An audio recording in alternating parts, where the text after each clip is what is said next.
Hello friends, आज हम देखेंगे होम साइंस पेपर 2 का टॉपिक। जो आज का कवर करेंगे वो रहेगा कुपोषण और सुपोषण। इस टॉपिक से आपके बिहार स्टेट में और बीपीएससी टीचर में 3 से 4 सवाल आपके पूछे गए थे इस टॉपिक से, जो काफ़ी ज़्यादा इम्पोर्टेंट है आपके बिहार स्टेट 2024 के लिए। और आपको अगर टॉपिक वाइज प्रैक्टिस सेट चाहिए तो टोटल आपको 30 plus topic wise practice set आपको दिया जा रहा है सिर्फ 101 रुपये में।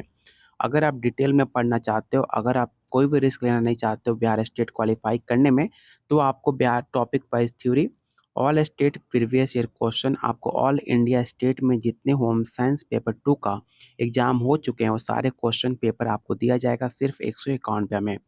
दोनों लेने के लिए आपको सिर्फ 201 रुपया पे करना पड़ेगा, जो आपके पॉकेट मनी से काफ़ी ज़्यादा कम है।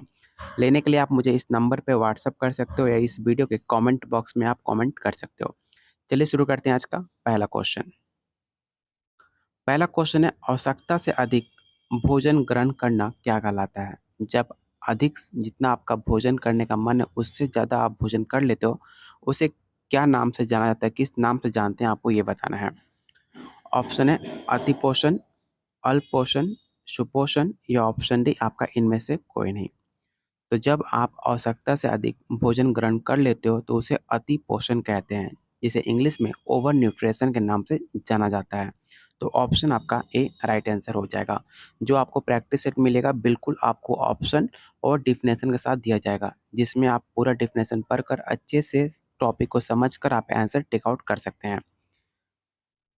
अगला क्वेश्चन है, गंभीर कुपोषण परिभाषित होता है डैश की अत्यधिक निम्न सिचुएशन में। लंबाई के, भार, भार के सापेक्ष लंबाई या ऑप्शन डी लंबाई के सापेक्ष भार। तो इसका राइट आंसर ऑप्शन आपका डी हो जाएगा। गंभीर कुपोषण परिभाषित होता है लंबाई के सापेक्ष भार के अत्यधिक निम्न सिचुएशन में। कुपोषण, ये भी आपको पता होना चाहिए कुपोषण क्या होता है। तो कुपोषण ये पोषण की ऐसा सिचुएशन है जिसके कारण व्यक्ति के स्वास्थ्य में गिरावट आने लगती है। ये एक या एक से अधिक तत्वों की कमी या अधिकता के असंतुलन के कारण आपको अंदर कुपोषण देखने को मिलता है, जिसे आप बोलचाल की भाषा में रोगग्रस्त के नाम से भी जाना जाता है। तो ऑप्शन इसका डी राइट आंसर हो जाएगा। अगर आप चाहते हो डेली आपके लिए टॉपिक वाइज प्रैक्टिस सेट हो तो वीडियो को लाइक कीजिए। जितने लोग देख रहे हो वीडियो को लाइक कर दीजिएगा और वीडियो को शेयर कीजिए अपने दोस्तों में, अगर आप चाहते हो डेली एक टॉपिक वाइज प्रैक्टिस सेट। तो क्वेश्चन 33 कह रहा है कि पीईएम बच्चों के बीच कुपोषण का सबसे व्यापक रूप से प्रचलित रूप पीएम का अर्थ क्या है? आपको बताना है कि पीएम का फुल फॉर्म क्या होता है। और ये सवाल आपका टीजीटी झारखंड 2017 का पूछा हुआ सवाल है। तो पीएम का फुल फॉर्म होता है प्रोटीन एनर्जी मल्टी न्यूट्रिशन। तो ऑप्शन आपका ए राइट आंसर हो जाएगा। अगला क्वेश्चन आपको सूची 1 और सूची 2 दिया गया है, इसमें आपको सही सुमेलित आपको मिलान करना है। चलिए इसका ऑप्शन देख लेते हैं। इसका जो है आपको यहाँ पर सही सुमेलित करके आपको दिया गया है। जो आपका सीरम एल्ब्यूमिन होता है वो आपके प्रोटीनहीनता के रोग के कारण होता है। जो हीमोग्लोबिन होती है, जो आप में ब्लड की कमी होती है तो उसमें आपको हीमोग्लोबिन की ज़रूरत पड़ती है। जो आपका मूत्रीय आयोडीन होता है वो आपके ग्लैंड में पाया जाता है। और जो आपका सीरम रेटिनॉल है वो आपके विटामिन ए की कमी से होता है आपका सीरम रेटिनॉल। ये सारे पॉइंट को आप जरूर याद रखिएगा, आपके एग्जाम में सवाल पूछा जा चुका है। जब भोजन सीधे नसों में दिया जाता है तो उसे क्या कहा जाता है? इस सवाल को आप वीवीआई क्वेश्चन टेक आउट कर लीजिएगा। ये सवाल आपके बिहार स्टेट 2023 में सवाल पूछा जा चुका है। जब कोई धारणा पे बैठता है, जब कोई भूख हड़ताल करता है, तब उसको खाना मुंह के द्वारा ना जाकर उनको नसों में उनको भोजन दिया जाता है। ऐसे भोजन जो नसों को दिया जाता है उसे क्या कहा जाता है, आपको ये बताना है। जब कोई मरीज पोषक तत्वों के सामान्य रूप से आहार नाल द्वारा ग्रहण करने में अक्षम हो, तब उस मरीज को जीवित रखने के लिए सभी आवश्यक पोषक तत्वों को अंत सिरा द्वारा दिया जाता है। ठीक है, तो ऑप्शन आपका सी राइट आंसर होगा, जिसे बोलचाल की भाषा में माता पिता संबंधी पोषण के नाम से जाना जाता है। भारत पर निम्नलिखित सूक्ष्म पोषक पदार्थों की कमी संबंधी विकारों का उच्च बोझ किसे कहा जाता है? तो इसके अंदर आपका घेगा आएगा, रतौंधी आता है। रतौंधी किस विटामिन में पाया जाता है, इसे भी आप जरूर बताइएगा। और जो आपका रक्त लापता है, जो अभी मैंने बताया कि हीमोग्लोबिन की कमी से आपका रक्त लापता जो कम हो जाता है, तो आपको हीमोग्लोबिन चढ़ाने की ज़रूरत पड़ जाती है। ये सारे पॉइंट ऑप्शन बी आपका राइट आंसर हो जाएगा।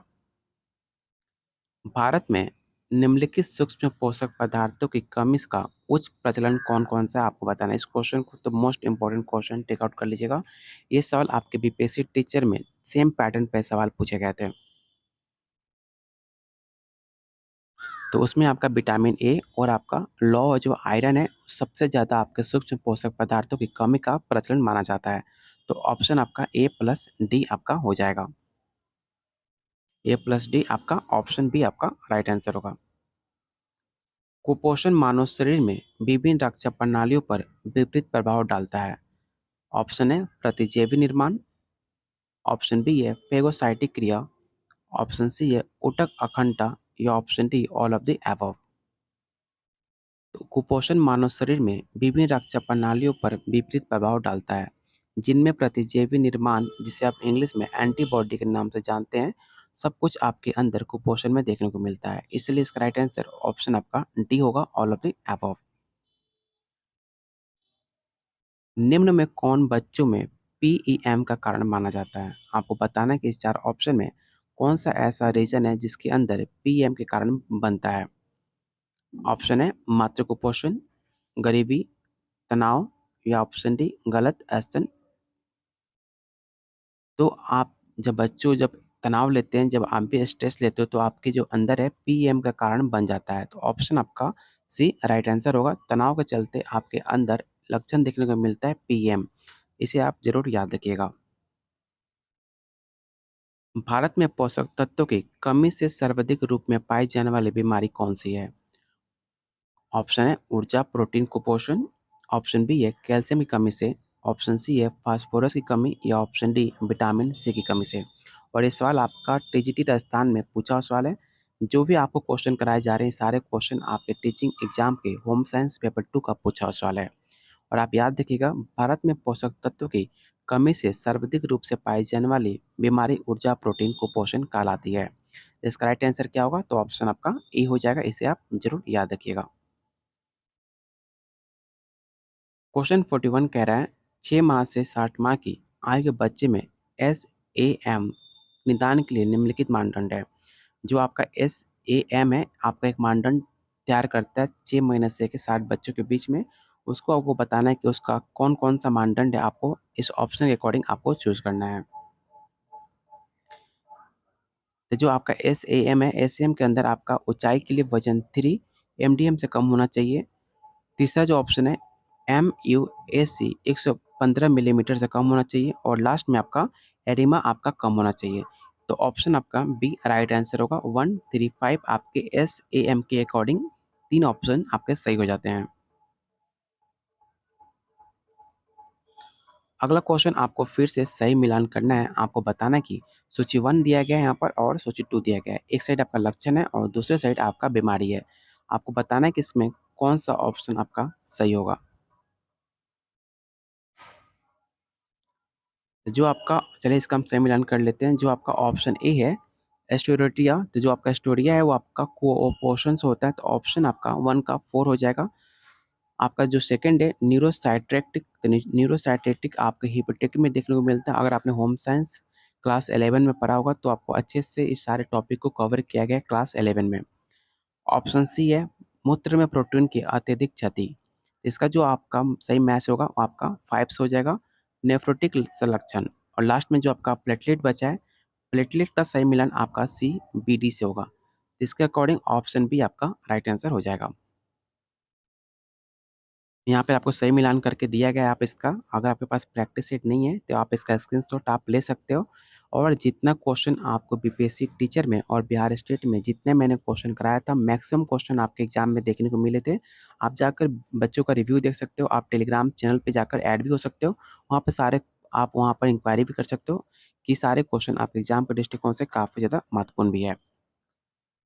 आज का लास्ट क्वेश्चन रहेगा, आपको बताना है कि फिर से सूची 1 और सूची 2 यहाँ पे दिया गया है, इसमें आपको सही मिलान करना है। तो यहाँ पर देख सकते हैं आपको यहाँ पर सही मिलान करके दिया गया है।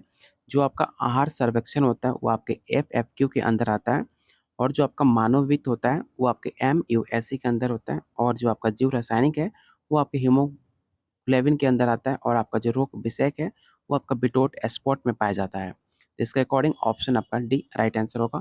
आपको बताना है कि टोटल आउट ऑफ क्वेश्चन आपने कितने क्वेश्चन अपने राइट अटेम्प्ट करे। ये सारे क्वेश्चन आप अगर आप पहली बार होम साइंस की तैयारी कर रहे हो तो आपको थोड़ा क्वेश्चन लेंदी लग सकता है, आपको थोड़ा कंफ्यूज हो सकता है कि कैसे तैयारी करें। तो आप अभी टाइम है आपके पास, अच्छे से आप तैयारी कर सकते हैं टॉपिक वाइज थ्योरी PDF लेकर, जिसमें आपको डिटेल में हर टॉपिक की डिटेल आपको क्वेश्चन आंसर साथ में दिया जाएगा। आप पहले टॉपिक कवर करोगे, टॉपिक से रिलेटेड आपको क्वेश्चन आंसर मिलेगा, जिसे आप अटेम्प्ट कर कर सारे टॉपिक को क्लियर आप कर सकते हो।